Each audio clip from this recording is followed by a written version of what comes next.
Hola, muy buenas noches. Le estábamos esperando para poder iniciar con el análisis de esta noche junto a Julio Talamonti. ¿Cómo estás, Julio? ¿Preparado para esa información? Completamente, Sandy, con toda la actitud, con todo el ánimo. Ya estamos listos porque aquí están los temas de análisis. Y bueno, el primero de ellos, pues, será para todos los feligreses católicos que tienen que saber desde ya que no van a haber procesiones en el 2021. Así es, ese es uno de los temas que tenemos preparado para usted y con el cual iniciaremos para que de esta manera entonces conozca los pormenores de la decisión tomada por las autoridades en la Iglesia Católica. Iniciamos.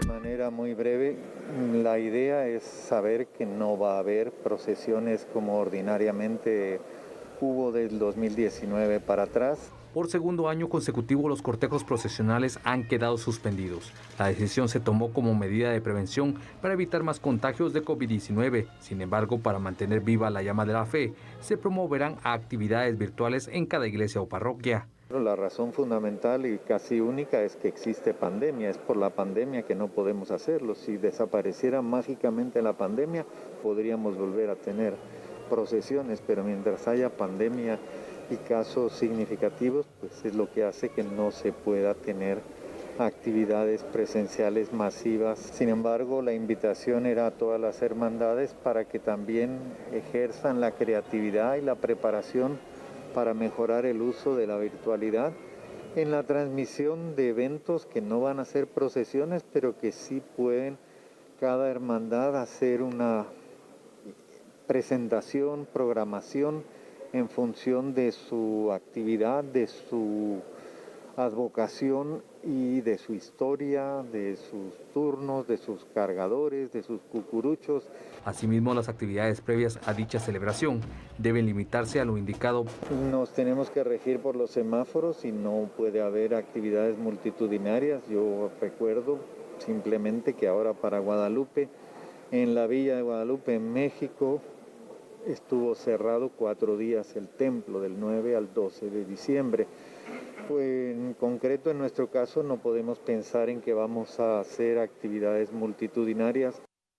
Bueno, y ahí está entonces este análisis que vamos a tener para todas aquellas personas que profesan la fe católica. El anuncio que ha hecho el arzobispo metropolitano de Guatemala es que no se van a celebrar, Sandy, por el tema de la pandemia del COVID-19 en el 2021, lo que son las tradicionales procesiones. ¿Qué te parece?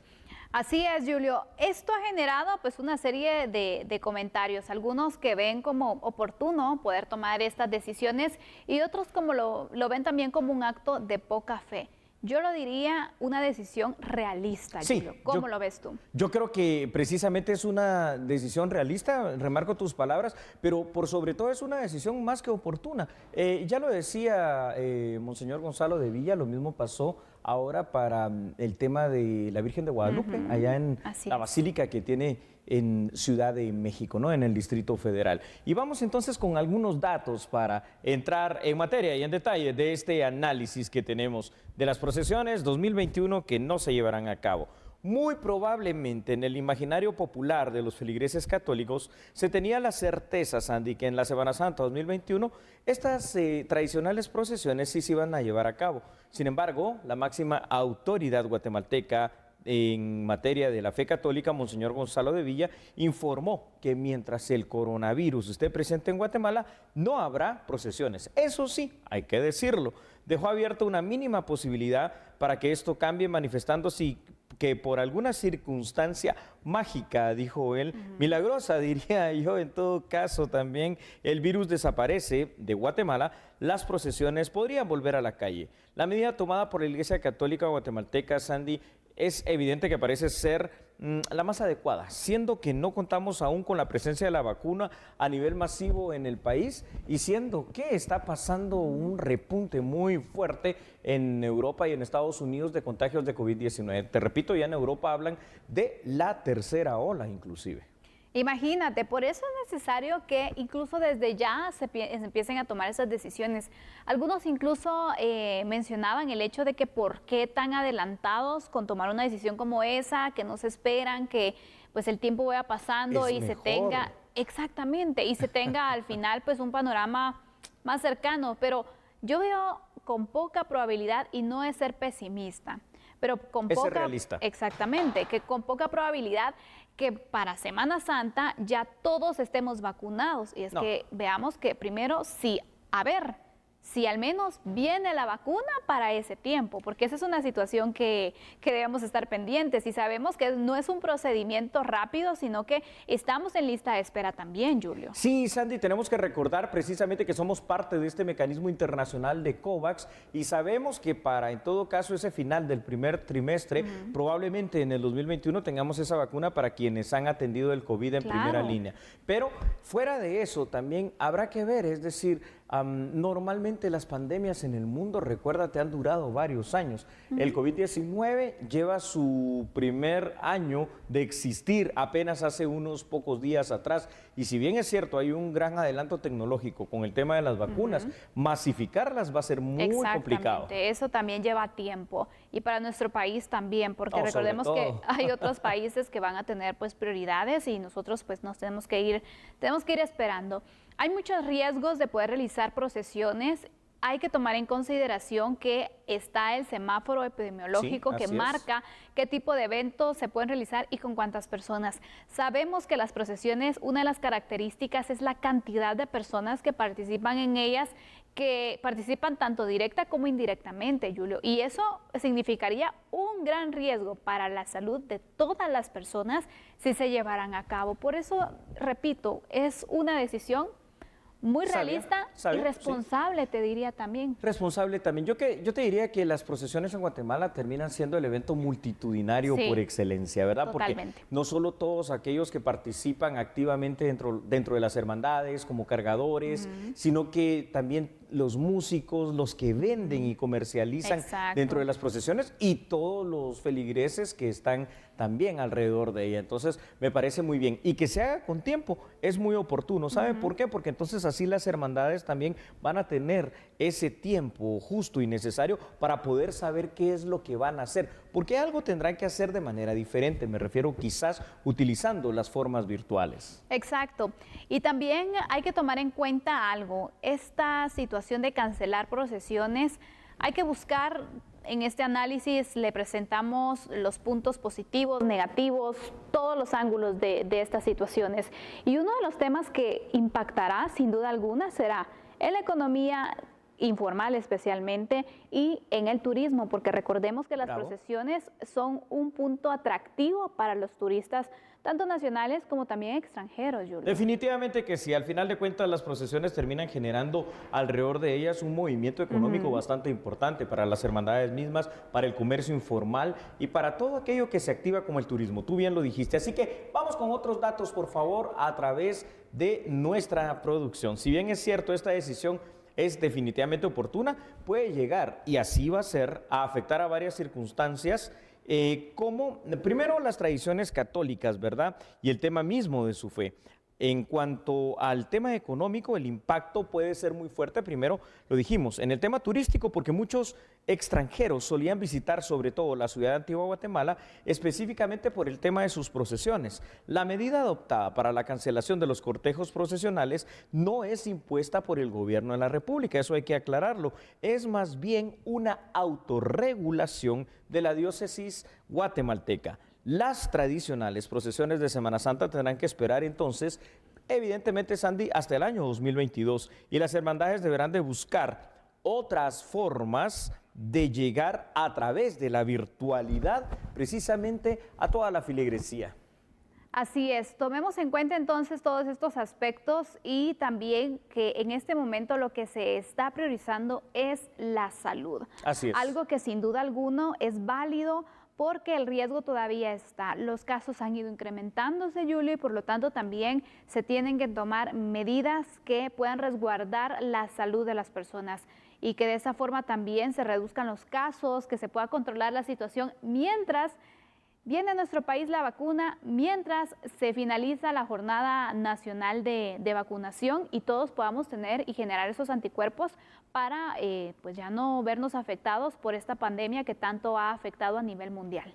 Así es, y he de decirlo muy bien. Fíjate que esta medida implementada por la Iglesia Católica, también he estado viendo que la denominación evangélica ha adoptado desde ya muchas cuestiones. Ellos suelen tener muchos temas de reuniones, por ejemplo, en esta parte navideña, y todo lo están anunciando a través de plataformas virtuales, lo cual pues deberá de buscarse también para poder sustituir de alguna manera a través de otras formas las procesiones guatemaltecas, ¿no? Y es un gran riesgo y un gran reto también, Julio, porque tienen que aprovechar las plataformas digitales para poder de esta forma seguir incentivando, seguir fortaleciendo la parte espiritual, que creo que en este momento es importante por la situación en la que nos estamos enfrentando.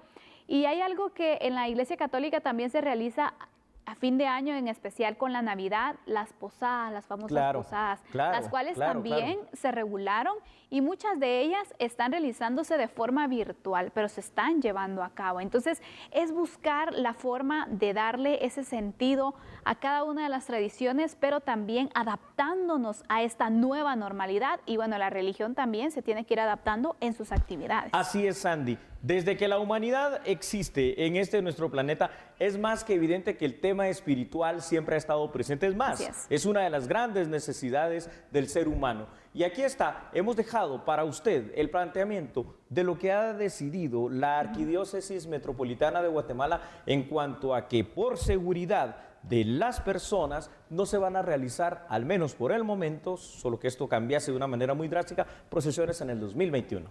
Aquí tiene todos los pormenores, entonces estaremos atentos también a qué es lo que puede surgir en cuanto a este tema. Esta es la situación que se está enfrentando y nuevamente le queremos hacer a usted el llamado para que pueda cuidarse, para que vea entonces las medidas que se están tomando por un contexto que estamos viviendo, por un incremento de casos que se están dando y por una pandemia que no se ha finalizado. Por lo tanto, nosotros no tenemos que bajar la guardia. Y ya que estamos hablando, Julio, del COVID-19, hay aspectos que se pueden ir afectando considerablemente el próximo año, como por ejemplo la seguridad en el país. El más preocupante es eso, porque el aumento de casos de COVID-19 lo que puede influenciar más que la seguridad es el incremento de la inseguridad. Pero eso lo hablaremos en breves instantes cuando regresemos de la pausa. Recuerde que nosotros somos A la Medida.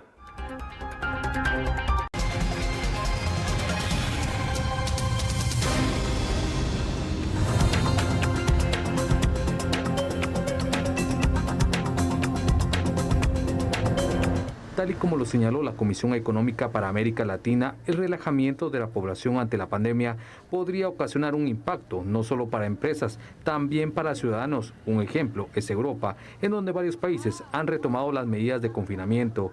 Es por ello que los delitos patrimoniales podrían registrar un alza. Los epidemiólogos y los infectólogos ya anunciaron que la segunda ola está por venirse en la primera quincena o finales de enero. Y entonces, ¿qué puede producirse? Ahorita hubo desempleo y esto trae pobreza. Y la pobreza en ocasiones lo que busca es, pues no la pobreza, sino las personas que están carentes de cubrir sus necesidades, buscan métodos alternativos, a veces de manera ilícita, para cubrir sus necesidades. Y eso puede incrementar los delitos, sobre todo delitos patrimoniales, no necesariamente violencia, sino violencia como la conocemos nosotros, física o verbal o de ese tipo, sino delitos patrimoniales como sería el hurto, el robo de carteras. Hagamos el análisis sobre este tema, porque vaya si no es importante hablar de la seguridad en nuestro país. Y sobre todo, Sandy y televidentes, cuando está la posibilidad de que el tema de inseguridad aumente derivado del COVID-19.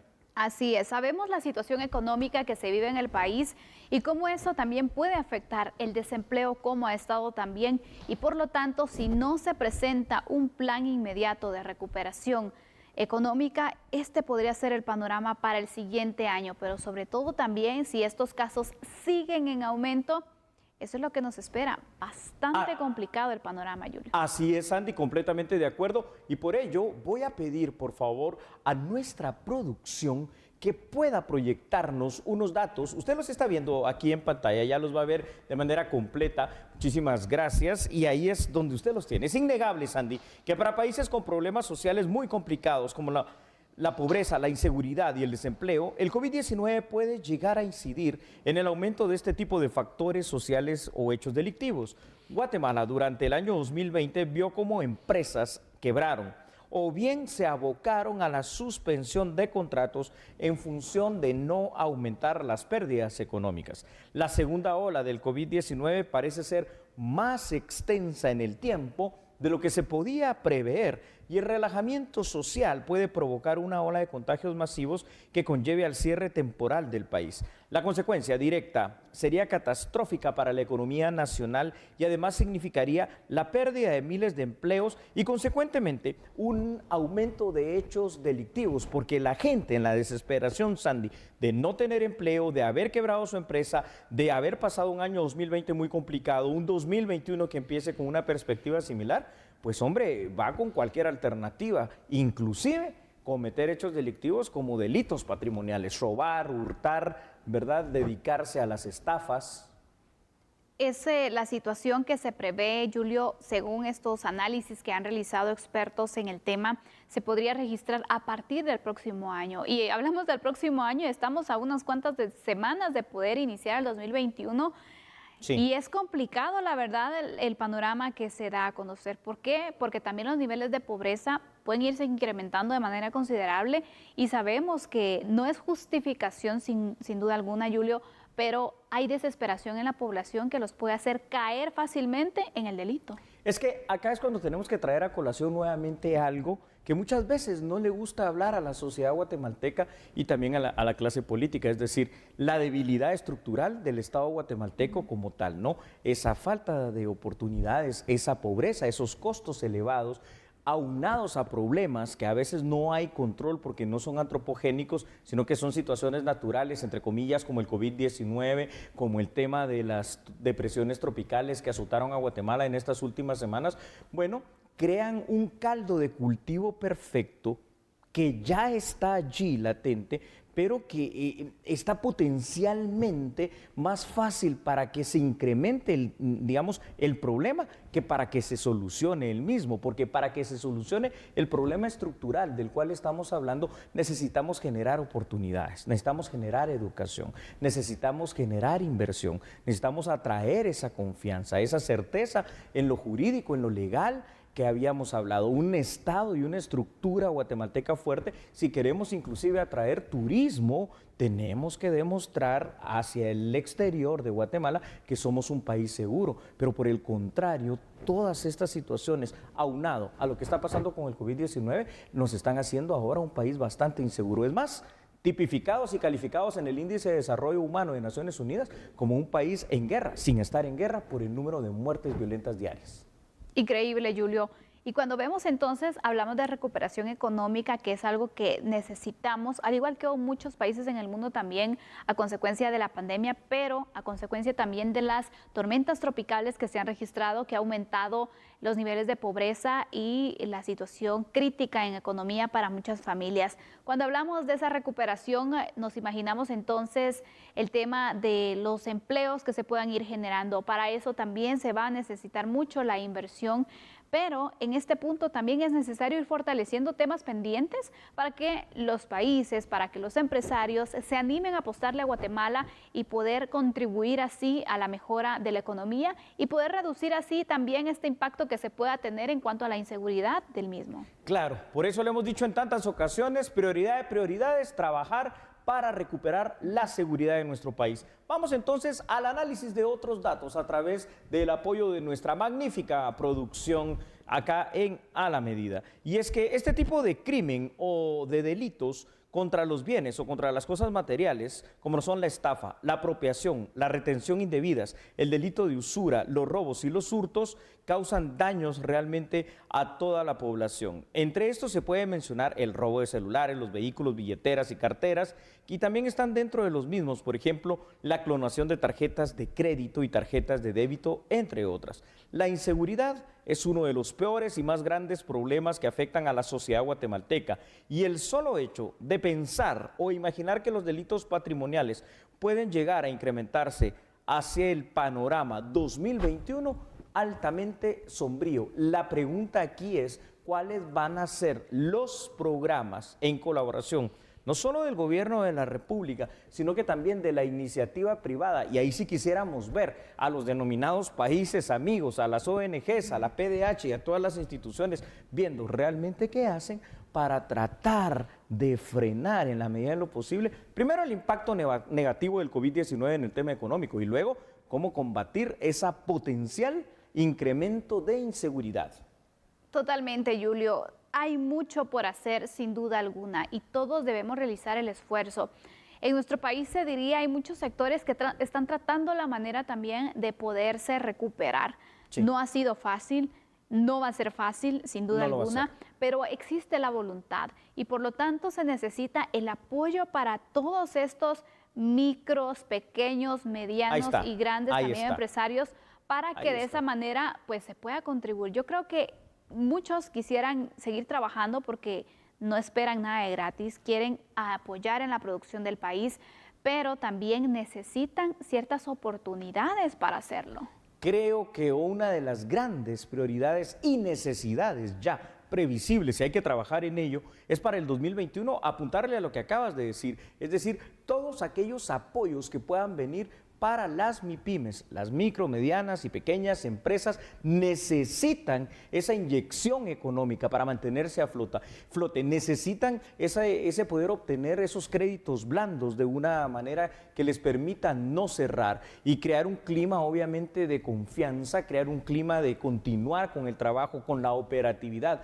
Pero si no se encuentra una situación en la cual se pueda apoyar a este gran porcentaje de la población guatemalteca, incluyendo la economía informal misma, que podemos incluirla dentro de estas pymes y MIPYMES, entonces la situación se podría tornar no solo difícil, complicada, caótica e insegura a la vez. Sin duda alguna, Julio. Y yo te diría, cuando hablamos del incremento de la inseguridad, sabemos que el crimen organizado aprovecha cualquier debilidad para poderse fortalecer. La pobreza es uno de ellos, Julio. Y hay personas que por esa falta de oportunidad o por la necesidad económica que tienen, bueno, ceden a integrar o a incurrir en un delito, y esto ayuda a las estructuras porque se siguen enriqueciendo, se siguen fortaleciendo y están dando algo que el país no da, una oportunidad de ganar dinero. Ilícitamente sí, pero se le están dando. Entonces, rápido, esa es la lucha también que se debe hacer. Las maras encuentran en ello entonces una tierra fértil para poder captar a los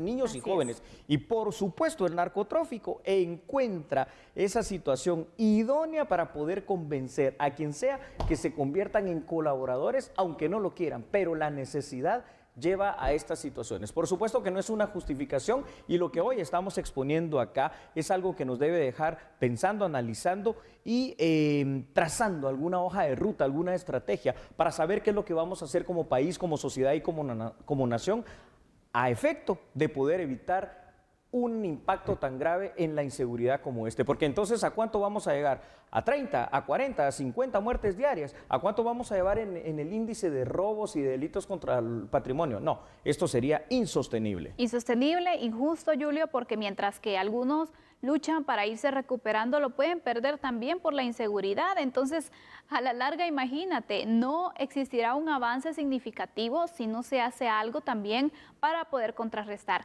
Fortalecer las fuerzas de seguridad es importante también para que de esa forma se pueda prevenir el delito y se pueda garantizar la seguridad ciudadana. Hoy nos damos cuenta, Sandy, precisamente cómo este SARS-CoV-2 que hemos conocido durante tantos meses, ya más de un año, como el COVID-19, ha venido a impactar en el mundo, pero nos damos cuenta en nuestro país y en nuestra región centroamericana cómo específicamente se ha ensañado, ¿no? Porque aquí han habido décadas en las cuales no nos hemos preocupado como nación en crear las condiciones de vida para que el guatemalteco pueda precisamente desarrollarse de una manera adecuada, correcta y justa en nuestro país. Y además, fíjate, solo una cuestión, solo cuando hablamos de números, se gradúan 240 o 250 mil nuevos, digamos, profesionales de educación media, entre secretarias, bachilleres, peritos y todas las especialidades. ¿Y cuántos puestos de trabajo se crean en un año normal? 20 mil. Pero ¿cuántos puestos de trabajo se han perdido ahora con el COVID-19 y ya no existen?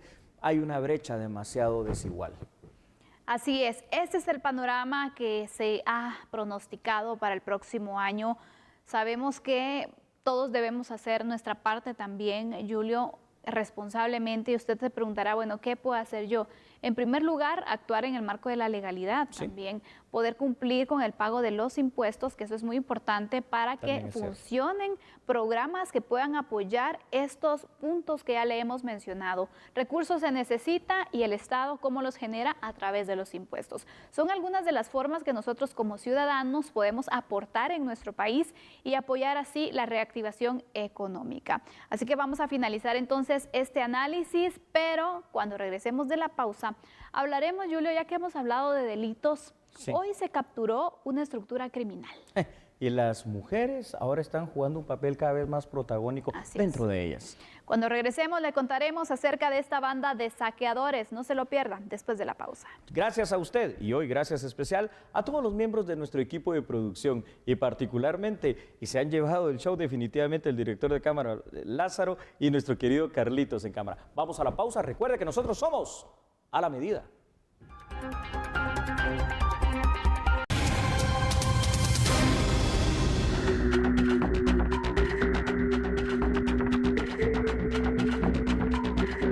La primera se denomina las saqueadoras. Según las investigaciones, distraían a los encargados de negocios ubicados en la ciudad, sustraían mercadería como ropa, juguetes o abarrotes sin que se percataran. Luego se retiraban de los comercios. Las fuerzas de seguridad capturaron a 8 mujeres y un hombre durante 13 allanamientos efectuados en las zonas 3 y 7 de la ciudad capital, además en San Miguel Petapa. Y delinquían, ingresaban a distintos centros de comercios, específicamente de donde se venden algún tipo de abarrotes o algún tipo de artículos para los domicilios. Y de esta manera venían e ingresaban a estos negocios y sacaban una gran cantidad de artículos sin pagar. Pero esto lo hacían diariamente en distintos sectores de la zona 1, en la mayoría de los casos. Pero también se logró determinar que estas personas viven en el sector de la zona 3 capitalina, específicamente Colonia La Ruedita, el área de Colonia del Incienso, sector del barrio El Gallito, en otros sectores aledaños al área de la zona 3, donde se logró ubicar a estas personas. La segunda se denomina La Luz. Ofrecían ayuda económica a personas de la tercera edad, pero en realidad las despojaban de sus pertenencias. Se aprovechaban de las personas, en la mayoría de casos, personas de la tercera edad, que intentaban ingresar a una agencia bancaria, a la empresa eléctrica, o incluso a realizar algún tipo de pago, y se aprovechaban indicándoles de que no podían ingresar en su totalidad las pertenencias que portaban, y por tal motivo ellas les harían el favor de esperarlos afuera con sus pertenencias, con sus artículos. Pero cuando las personas de la tercera edad salían de esos negocios, o en este caso salían de esos lugares como agencias bancarias o en otros lugares, ya no se encontraban las personas, huían con sus pertenencias. Vaya, qué imaginación. Lo malo es que es una imaginación y una creatividad perversa, Sandy, porque sirvieron para delinquir. Totalmente. Uno de los aspectos que vemos aquí como denominador común, Julio, es el factor sorpresa. Así es. Que es utilizado para poder captar más víctimas, porque si bien los modus operandi ya se conocen de ciertas estructuras, estas mismas tienen una creatividad, Julio, para lo ilícito, que van modificando y van ingeniándoselas para que siempre las personas caigan en su trampa. Dos bandas de las cuales estamos hablando hoy, las saqueadoras en primera instancia, que aprovechaban el ir en grupo para distraer a los vendedores de los comercios y apoderarse de los productos que sustraían, ¿verdad? Y obviamente esta otra que se llama La Luz, que aprovechaban para engañar sobre todo a personas de la tercera edad. Qué dramático. Pero bueno, lo bueno de esto es que también estas dos estructuras criminales pues prácticamente han caído, ¿no? Así es, Julio. Yo te diría que ojalá y que pueda continuar la investigación, porque puede que existan más personas involucradas, sí. La mente maestra, ¿dónde está? Exacto. Porque en ocasiones son las personas operativas, pero los que planifican también suelen están por ahí ocultos. Iniciamos con los datos, ¿te parece? Claro que sí, vamos con los datos. Llama la atención la gran cantidad de mujeres. Aquí están los datos. Y es que, figúrese usted lo siguiente, el crimen organizado ha diversificado su forma de actuar utilizando esta creatividad para poder generar sorpresa y así cumplir su cometido. Asimismo, se puede constatar, lamentablemente en este caso, como la participación de la mujer se hace cada vez mayor y también cada vez más importante dentro de las distintas estructuras o bandas criminales. Este es el caso de las bandas que ya conoció usted en esta noche, tanto las saqueadoras como la banda La Luz, dos estructuras criminales comprendidas y conformadas casi en su totalidad por mujeres, o al menos así parece ser con las capturas que se presentaron en esta noche. Y esto no nos extraña, Sandy, no nos extraña porque ya lo hemos analizado también en otras ocasiones. Número uno, la población guatemalteca entre el 52 y 53% está conformada por mujeres. Número dos, el tema de la conformación, por ejemplo, de las estructuras criminales más grandes que existen en Guatemala, las maras. Ya nos estamos acercando casi a un 47-48% de conformación de mujeres. Ya estamos viendo también mujeres liderar clicas y ahora estamos viendo también cómo las mujeres van entonces precisamente tomando papel protagónico para este tipo de situaciones. Totalmente, Julio, pero es importante poder evaluar las causas por las cuales las mujeres están incorporándose a estas estructuras criminales. Y yo quisiera que aquí nos aportaras más datos. Exactamente, usted ya los ve en pantalla. Hablemos de las estructuras criminales de las saqueadoras. Operaban en los departamentos de Guatemala y de Santa Rosa, y el modus operandi era distraer a los encargados o dependientes de comercios para poder sustraer su mercadería y luego se retiraban del lugar aparentemente sin llamar la atención, hasta que fueron ya descubiertas. El caso de la estructura La Luz es un caso donde podemos decir más bien perverso, pues se aprovechaban sobre todo de la buena fe de los adultos mayores de la tercera edad. Les ofrecían un tipo de ayuda y el truco era que las criminales les decían a las víctimas que al lugar donde recibirían la supuesta ayuda o donde ellos se dirigían a veces a bancos o empresas estatales, no se permitía el ingreso de objetos, las cuales ofrecían cuidar, y cuando las personas salían se topaban con esa sorpresa de que, oh sorpresa, ya no hay nadie afuera, ¿no? Exactamente, esa es la forma de operar entonces. Es necesario que se pueda ir promoviendo también la denuncia, porque la denuncia es importante. Por medio de esto es que inició el punto de partida de la investigación y hoy se pueden lograr estas capturas. Por lo tanto, es necesario que usted interponga esa denuncia. Vamos a concluir con este análisis. Bien dicho, vamos a la pausa entonces, no cambie porque nosotros somos a la medida.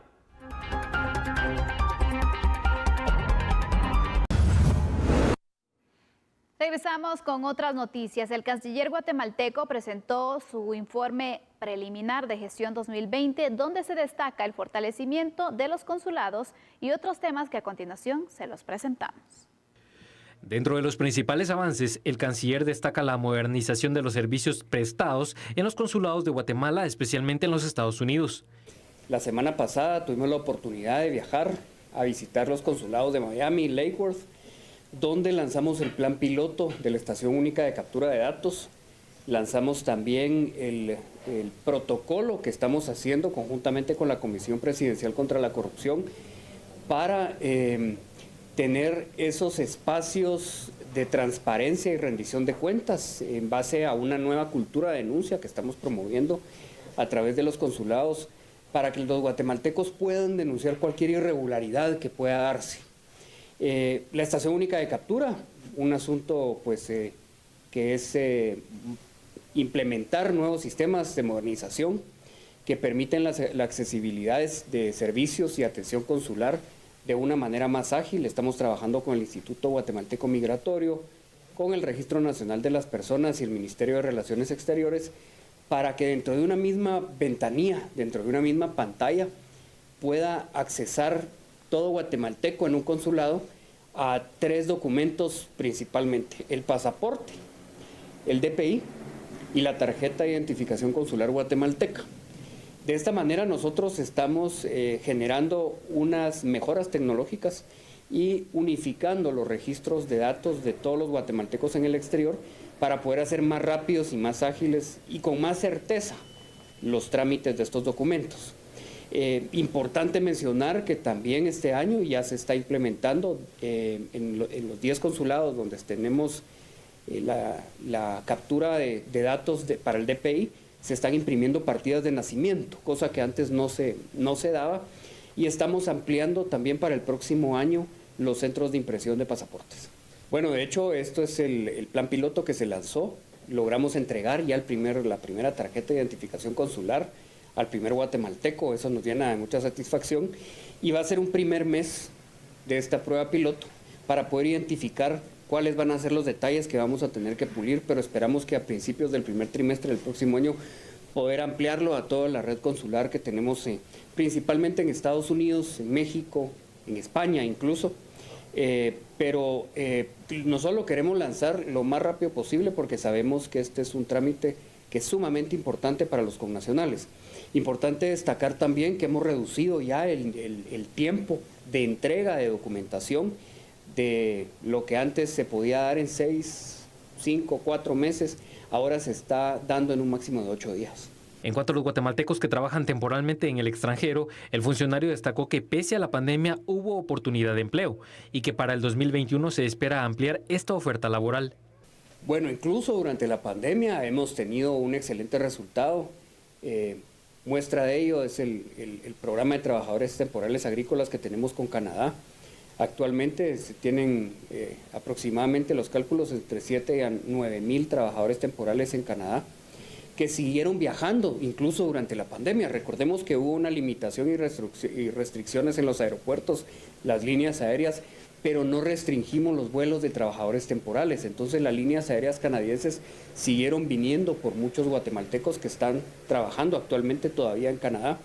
Nosotros firmamos este año 2 acuerdos con Estados Unidos, el acuerdo para visas de trabajadores agrícolas, el H2A, y el de no agrícolas, el H2B, donde ya más de 200 trabajadores guatemaltecos se han incorporado a este programa.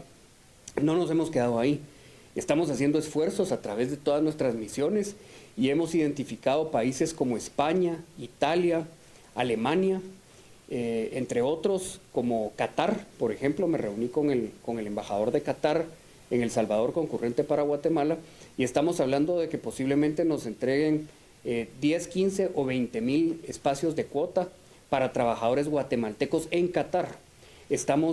Ya tenemos la autorización y aprobación de Alemania para que empiecen a viajar también en servicios técnicos no agrícolas, como por ejemplo enfermeras para Alemania.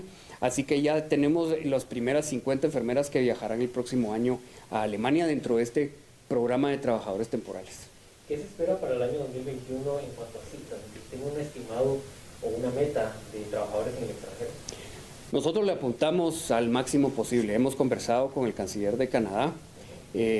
Anualmente se han ido un máximo de 11,000 trabajadores guatemaltecos a Canadá, pero estamos hablando de que el guatemalteco es tan trabajador, tan productivo, está muy bien visto a nivel internacional. Ha sido verdaderamente satisfactorio escuchar de parte de otros, de extranjeros y de empresarios de otros países que hablan muy bien de los guatemaltecos, y estamos en ese sentido, nos ha permitido poder ampliarlo y queremos llegar hasta 30,000 trabajadores guatemaltecos en Canadá. Pero queremos, como te decía, expandirlo a otros países. Estamos hablando que la migración irregular en Europa es tremenda, es muy grande.